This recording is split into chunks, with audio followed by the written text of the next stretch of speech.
Sermão de John Wesley. A justiça da fé. Moisés escreveu que o homem que pratica a justiça que vem da lei viverá por ela. Mas a justiça que vem da fé diz assim: não digas no teu coração: quem subirá ao céu, isto é, para trazer do alto a Cristo? Ou quem descerá ao abismo, isto é, para fazer subir a Cristo dentre os mortos? Mas que diz: a palavra está perto de ti, na tua boca e no teu coração, isto é, a palavra da fé que pregamos. Romanos 10, versículos 5 a 8. O apóstolo não contrapõe um conceito feito por intermédio de Moisés, a aliança feita por Cristo. Se imaginávamos isto, era por falta de observar que tanto a primeira como a última parte dessas palavras foram anunciadas pelo próprio Moisés ao povo de Israel, e dizem respeito ao pacto que já então vigorava. Mas foi o pacto da graça que Deus, através de Cristo, estabelecera com os homens de todas as idades, antes e debaixo da dispensação judaica, como desde que Deus se manifestou em carne, que Paulo aqui contrapôs ao pacto das obras feita com Adão no paraíso, mas comumente tido na conta de único pacto feito por Deus com os homens, principalmente pelos judeus, acerca dos quais escreve o apóstolo. Desses é que o escritor tão afetuosamente falava no começo deste capítulo.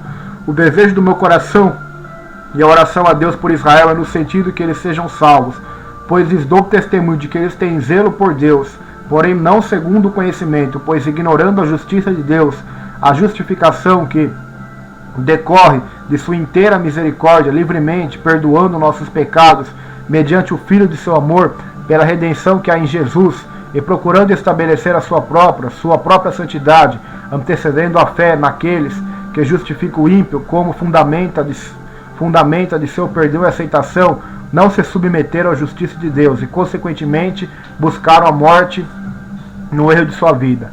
Ignoravam que Cristo é o fim da lei para a justiça de todo aquele que crê, que pela obração de si mesmo, feita uma vez, pôs fim à primeira lei, o pacto, que na verdade não foi dada por Deus a Moisés, mas a Adão, em seu estado de inocência, cujo estrito teor era: sem nenhum abrandamento, faze isto e viverás.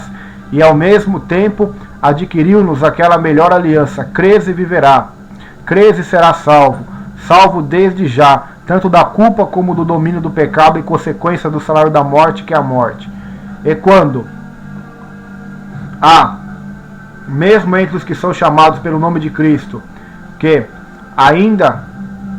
são ainda agora igualmente ignorantes, quantos que têm zelo de Deus, mas não segundo o conhecimento, estão procurando ainda estabelecer sua própria justiça como base de seu perdão e aceitação, e por isso veementemente se negam a submeter-se à justiça de Deus. Certamente que o desejo de meu coração e a oração que faço a Deus por vós é no sentido de que sejais salvos, para remover do vosso caminho esse grande tropeço. Empreendo mostrar primeiro qual é a justiça que é da lei e qual é a justiça que é da fé, segundo a loucura de confiar na justiça da lei, a sabedoria que há no submeter-se à justiça que é da fé. Primeiro, a justiça que é da lei diz: o que fizer estas coisas viverá por elas. Constante e perfeitamente observa todas as coisas para fazê-las, e então viverás para sempre. Esta lei, o pacto, usualmente chamado pacto das obras, dado por Deus ao homem no paraíso, requeria uma obediência perfeita em todas as suas partes, uma obediência completa, não faltando em coisa alguma, como condição de sua eterna perseverança na santidade e felicidade, destino para que fora criado. O pacto requeria que o homem cumprisse toda a justiça interior e exterior, negativa e positiva, que o homem não só se abstivesse de toda palavra ociosa, evitasse toda má obra, mas que guardasse toda a afeição, todo o desejo, todo o pensamento na obediência à vontade de Deus, que se conservasse santo como é santo aquele que o criou, tanto no coração como em toda maneira de conversação, que fosse puro de coração como Deus é puro, perfeito como seu Pai Celestial é perfeito, que amasse ao Senhor seu Deus de todo o seu coração, de toda a sua alma, de toda a sua mente, de toda a sua força, que ele amasse a toda a alma que Deus fez, como o mesmo amor de Deus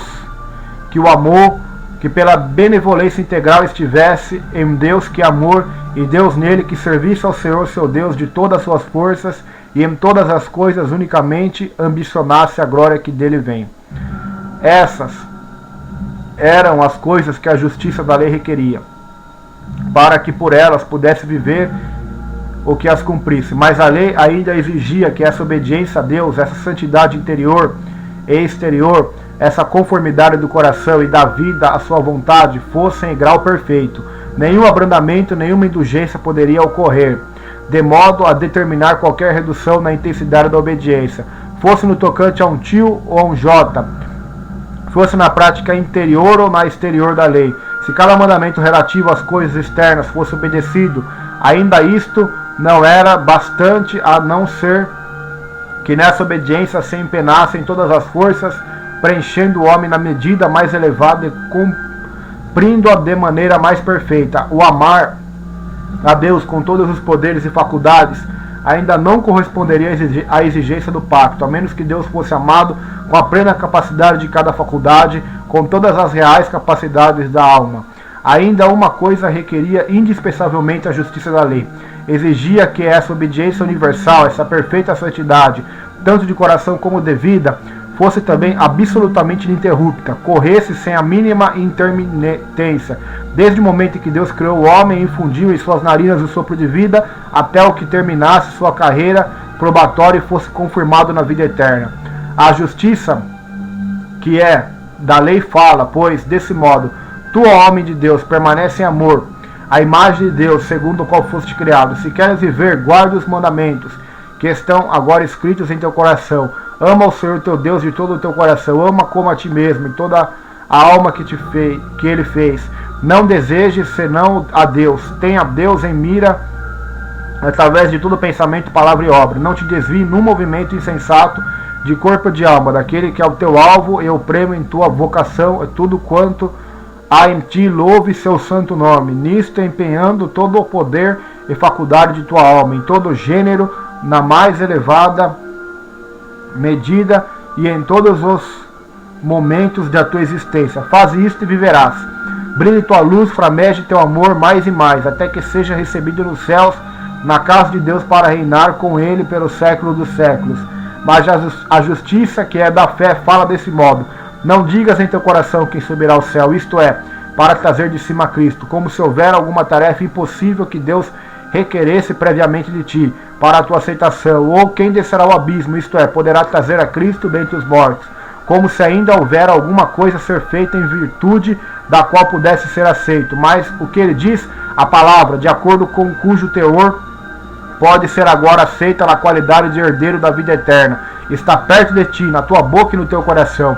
Essa é a palavra da fé que nós pregamos, o novo pacto que Deus agora estabeleceu com o homem pecador, através de Cristo Jesus. Por justiça que é da fé, entende-se a condição da justificação, em consequência da salvação presente e final, se permanecemos nela até o fim, que foi dada por Deus ao homem decaído, pelos méritos e pela mediação de seu unigênito Filho. Isso foi, em parte, revelado a Adão, logo depois de sua queda, estando contido na promessa original, a ele feita, assim como a sua descendência no tocante à semente da mulher, que devia esmagar a cabeça da serpente. Gênesis 3,15. Foi um pouco mais claramente revelado a Abraão, pelo anjo de Deus, quando disse: por mim mesmo jurei, diz o Senhor, que em tua descendência serão abençoadas todas as famílias da terra. Gênesis 12, versículo 16 ao 18. Foi mais plenamente dado conhecer a Moisés e Davi e aos profetas que se seguiram, através desses e muito dentro do povo de Deus em suas respectivas gerações. Mas ainda assim a massa permaneceu ignorante, sendo poucos os que tiveram real compreensão. A vida e a mortalidade não tinham ainda vindo à luz para os judeus do passado, como a nós nos vieram pelo Evangelho. Esse pacto não diz ao homem pecador: guarda impecável obediência e vive. Se esta fosse a condição, não adviria maior benefício de tudo quanto Cristo fez e sofreu por ele, do que colheria se lhe fosse exigido para que pudesse viver, que subisse ao céu e de lá trouxesse a Cristo, ou descesse ao abismo, ao mundo invisível, e trouxesse a Cristo dentre os mortos. Embora o que é impossível ao mero homem não o seja, todavia, ao homem assistido pelo Espírito, Deus não exige, contudo, que o homem faça o impossível. Isto seria simplesmente zombar da fraqueza humana. Estritamente falando, o pacto da graça não requer, na verdade, que façamos coisa alguma como absoluta e indispensavelmente necessária à nossa justificação, mas exige somente crer naquele que, por amor de seu Filho, em atenção à propiciação que este fez, justifica o ímpio que não tem obras. Ele lhes imputa a sua fé como justiça. Também Abraão creu no Senhor, e isso lhe foi imputado como justiça. E ele recebeu o sinal da circuncisão, o selo da justiça da fé, para que pudesse ser o pai de todos os que creem, para que essa justiça pudesse também ser imputada a eles. Romanos 4:11. Isso não foi escrito somente por causa dele, que ela, isto é, a fé, que ele foi imputada, mas também por nossa causa, quem ela será imputada, para a justiça, permanecendo o homem na perfeita obediência para a nossa aceitação na presença de Deus. Se nós cremos naquele que levantou a Jesus, nosso Senhor, dentre os mortos, o qual foi entregue à morte, por nossas ofensas foi ressuscitado para a nossa justificação. Romanos 4, verso 23 ao 25. Para segurança da remissão de nossos pecados e garantia de uma segunda vida em relação aos que creem. Que diz, pois, o concerto do perdão, do amor imerecido, de misericórdia perdoadora. Crê no Senhor Jesus Cristo e serás salvo. No dia em que tu creres, certamente viverás. Serás restaurado no favor de Deus, e em seu beneplácito está a vida. Serás salvo da maldição e da ira de Deus. Passará da morte e do pecado para a vida da justiça. E se perseverares até o fim, crendo em Jesus, jamais provarás a segunda morte. Antes, havendo padecido com teu Senhor, como ele também viverás e reinarás pelo século dos séculos. Agora esta palavra está próxima de ti, esta condição de vida é clara e fácil, sempre estando ao alcance da mão. Está em tua boca e em teu coração, mediante a operação do Espírito de Deus. No momento em que creres em teu coração, naquele a quem Deus levantou da morte, e confessares com tua boca o Senhor Jesus como teu Senhor e teu Deus, serás salvo da condenação e da culpa e da punição de teus pecados primitivos, e terás poder de servir a Deus em perfeita santidade ao longo dos dias restantes de tua vida. Qual é, pois, a diferença entre a justiça que é da lei e a justiça que é da fé? Entre o primeiro pacto ou o pacto das obras, ou o segundo que é o pacto da graça? A essencial e imutável diferença é esta. Um supõe o homem previamente santo e feliz, criado à imagem de Deus e gozando de seu favor, e prescreve a condição sob a qual possa continuar assim, em amor, alegria, vida e imortalidade. O outro supõe ser o homem atualmente ímpio e infeliz, decaído da gloriosa imagem de Deus, tendo sobre si a ira do Senhor, correndo devido ao pecado, pelo qual sua alma está morta, rumo à destruição corporal e à perdição eterna. E o homem em tal estado prescreve-se a condição pela qual possa recuperar a pérola que havia perdido, reaver a graça, revivar a imagem do Criador, restabelecer a vida divina em sua alma e ser restaurado no conhecimento e no amor de Deus, que é o princípio da vida eterna. Mas o pacto das obras requeria do homem perfeito para que continuasse no favor de Deus, em seu conhecimento e amor, uma perfeita e ininterrupta obediência a cada artigo da lei de Deus, enquanto que o segundo pacto, para possibilitar ao pecador a reaquisição da graça e da vida divina, requer somente fé, a viva fé naquele que, através de Deus, justifica o que não obedece. Ainda mais, o pacto das obras requeria de Adão e de todos os seus filhos o pagamento do preço de si mesmos, de modo que pudesse receber todas as bênçãos futuras de Deus. Mas no pacto da graça, vendo Deus que não tínhamos nada com que pagar, francamente nos perdoou tudo, sob a condição, porém, de crermos naquele que por nós pagou o preço de resgate, isto é, naquele que se deu a si mesmo em propiciação pelos nossos pecados, e não somente pelos nossos, mas pelos de todo o mundo. Assim, o primeiro pacto requeria aquilo que está muito fora do alcance dos filhos de Deus, dos homens, isto é, a obediência perfeita, que longe está dos que são concebidos e nascidos em pecado, enquanto que o segundo requer o que está muito à mão, de modo a poder afirmar: tu és pecado, Deus é amor, tu pelo pecado decaíste da graça de Deus, todavia em Deus ainda há misericórdia, traze todos os teus pecados perante o Deus perdoador, e eles se dissiparão como fumo. Se não foras ímpio, não haveria lugar para que ele te perdoasse como ímpio. Aproximaste agora em plena segurança da fé. Ele fala e o que diz sem falta se cumpre. Não temas, crê somente, porque o justo, Deus, justifica a todo aquele que crê em Jesus. Segundo, considerado estas coisas, fácil será mostrar como, em segundo lugar, prometi fazê-lo, a loucura de confiar na justiça que é da lei, a sabedoria que há em submeter-se à justiça que é da fé, a loucura daqueles que ainda confiam na justiça que é da lei, cujos termos são, faze isto e viverás, e claramente ressalta desde logo, eles partem do erro, seu primeiro passo é um engano fundamental, porque antes que pense em reclamar qualquer bênção nos termos desse pacto, devem supor-se na condição daquele com quem o pacto se fez. Quão frívola será, entretanto, tal suposição. O pacto fora feito com Adão, em estado de inocência. Quão fraco deve ser logo todo edifício desde que repouse sobre tal fundamento. E como são loucos os que assim constroem sobre a areia, parecendo nunca terem considerado que o pacto das obras não foi dado aos homens que estavam mortos em delitos e pecados. Mas, querido, o homem se fizer vivo em relação a Deus quando não conhecia pecado, mas era santo como Deus é santo. Como são loucos que se esquecem de tal conserto, jamais teve a fundação de restabelecer na alma, uma vez perdidas, a graça e a vida de Deus, mas somente a continuação e o aumento dos favores espirituais, até que este se complete na vida eterna. Nem eles consideraram os que estão tentando estabelecer sua própria justiça que é da lei. Que espécie de obediência ou justiça da lei indispensavelmente exige? A obediência deve ser perfeita e íntegra em todos os pontos, do contrário não responderá às exigências da lei. Mas qual de vós é capaz de realizar tal obediência e consequentemente viver por ela? Quem dentre vós cumpre todo jota ou tio, mesmo dos mandamentos exteriores de Deus, coisa alguma fazendo, grande ou pequena, que Deus proíba, nada deixando de fazer de tudo quanto Ele recomenda, não pronunciando nenhuma palavra ociosa, mas tendo a conversação sempre apta a ministrar graça aos ouvintes e observando o que diz o apóstolo. Quer comais ou bebais ou façais qualquer outra coisa, fazei tudo para a glória de Deus. E vós, pecadores, muito menos capazes sois de cumprir todos os mandamentos internos de Deus, aqueles que exigem que todo impulso e todo movimento de vossa alma sejam santidade à vista do Senhor.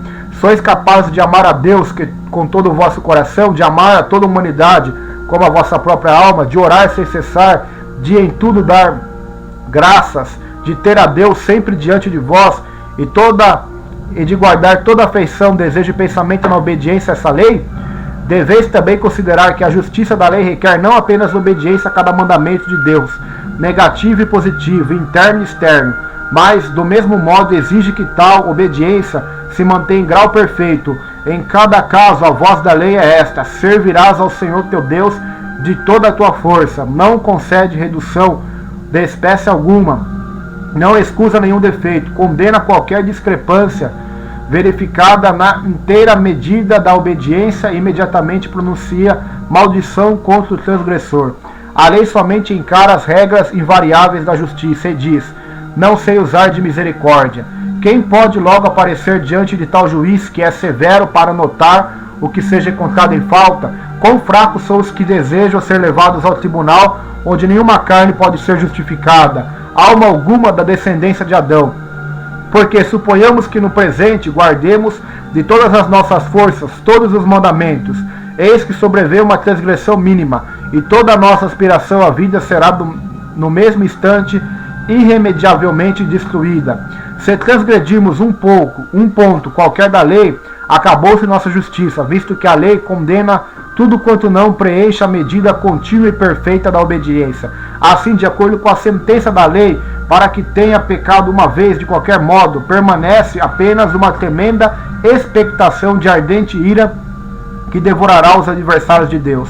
Não é, pois, loucura das loucuras procurar o homem decaído alcançar a vida através dessa justiça?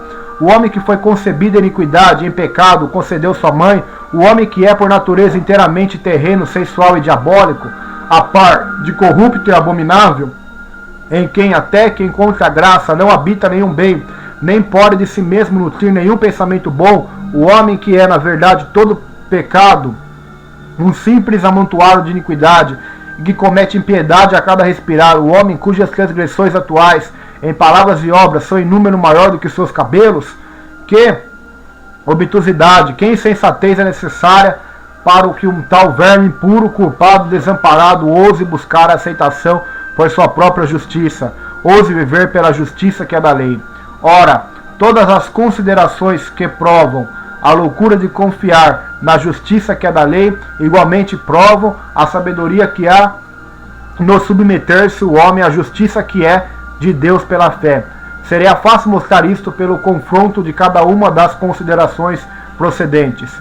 Desisto, porém, de tal demonstração, já que a sabedoria do primeiro passo dado em direção à fé, a renúncia de nossa própria justiça, claramente evidencia desde logo que estamos agindo de acordo com a verdade, com a real natureza das coisas, que está mais de acordo com a verdade do que reconhecermos em nosso coração e declararmos pelos nossos lábios o estado verdadeiro em que nos encontramos.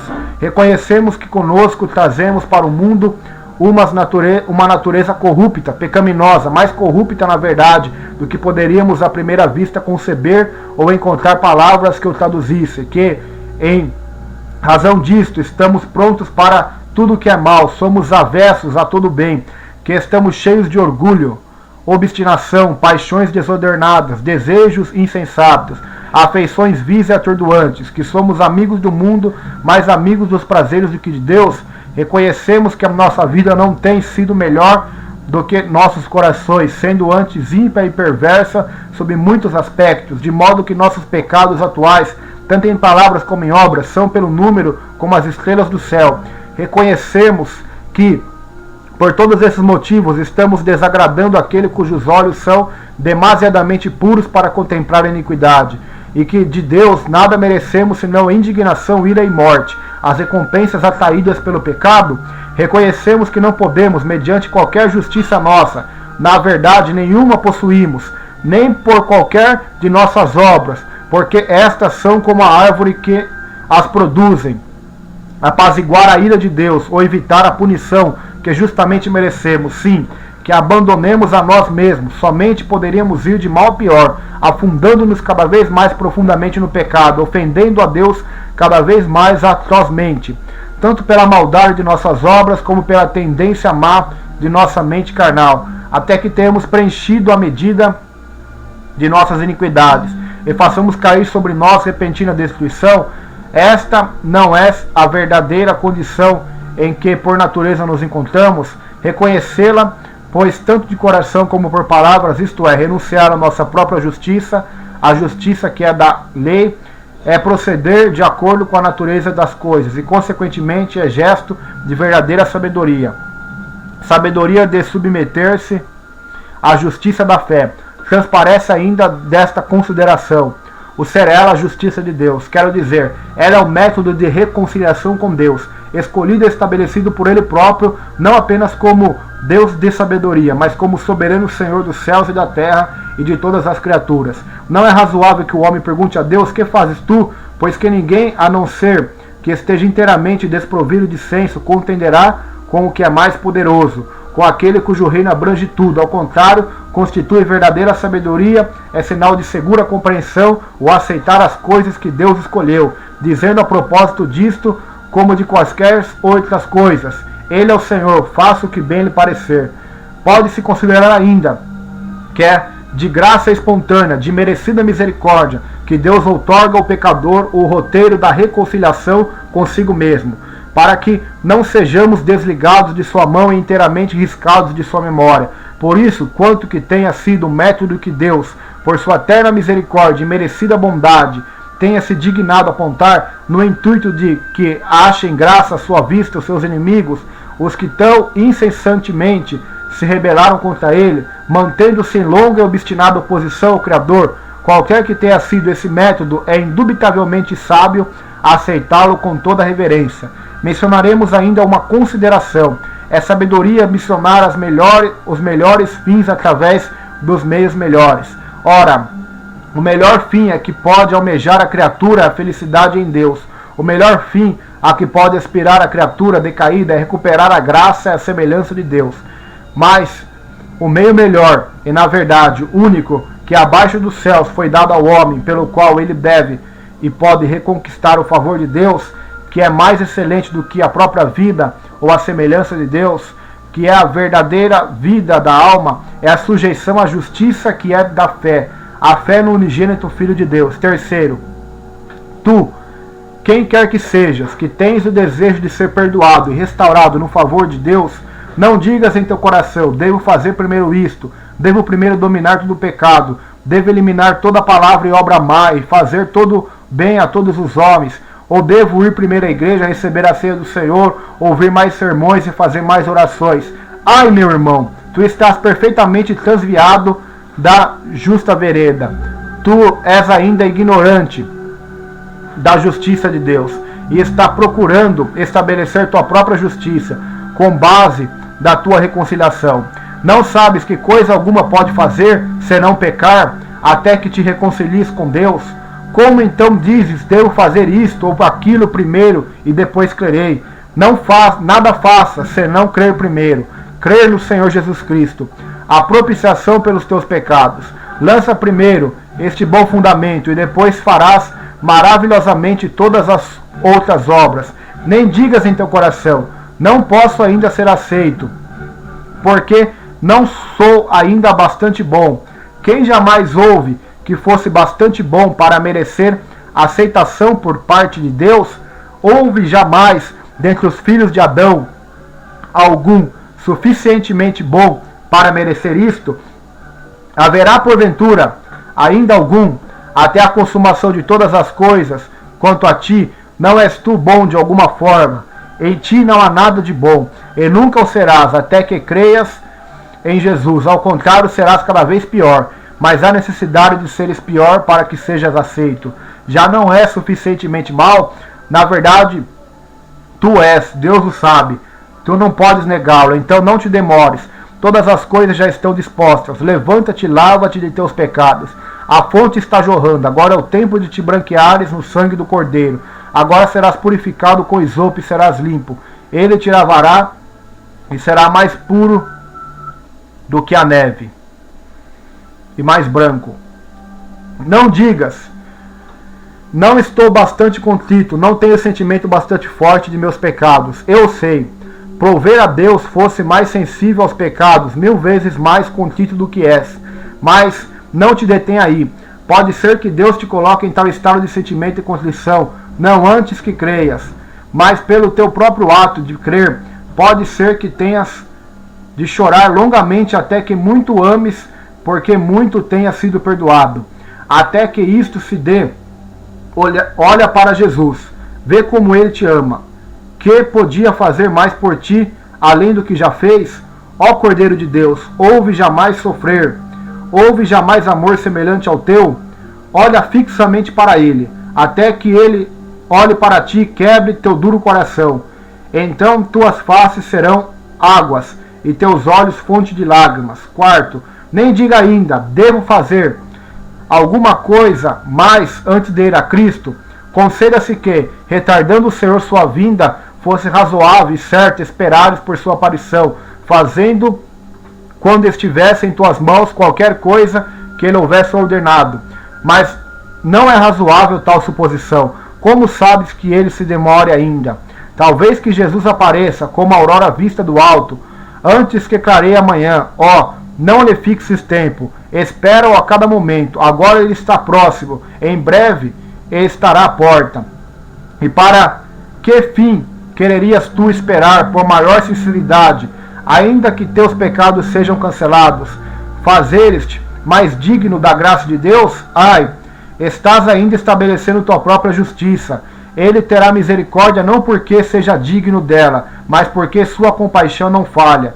Não porque seja justo, mas porque Jesus Cristo fez a propiciação pelos teus pecados. Mas se houver qualquer coisa boa em sinceridade, por que o esperas antes que tenha fé? Sendo esta a única raiz de tudo quanto é realmente bom e santo. Acima de tudo, por quanto tempo tu te obstinas em esquecer que tudo que fizeres e tudo quanto és, antes que teus pecados sejam perdoados, reputa-se como nada diante de Deus, como meio de assegurar perdão. Sim, tudo será arrojado para longe de ti, calçado sob os pés, olvidado, ou nunca acharás graça à vista de Deus, porque, enquanto não fizeres assim, não poderás pedir graça no caráter de mero pecador, culpado, perdido, arruinado, nada tendo a alegar, nada a oferecer, a não ser somente os méritos de seu bem-aventurado Filho, que te amou e se entregou por ti. Em conclusão, quem quer que sejas, ó homem, que trazes a sentença de morte dentro de ti mesmo, que te sentes pecador condenado e tens a ira de Deus pendente sobre ti, a ti diz o Senhor, não faze isto, obedece, pecador, condenado, obedece perfeitamente a todos os meus mandamentos e viverás, mas crê no Senhor Jesus Cristo e serás salvo. A palavra da fé está próxima de ti, agora, neste instante, no momento presente, e no teu estado atual, pecador como és, exatamente como estás, crê no Evangelho, e eu serei misericordioso para com a tua injustiça, e das tuas iniquidades jamais me lembrarei. Um sermão sobre a justiça da fé, sobre justificação pela fé. Um sermão de John Wesley.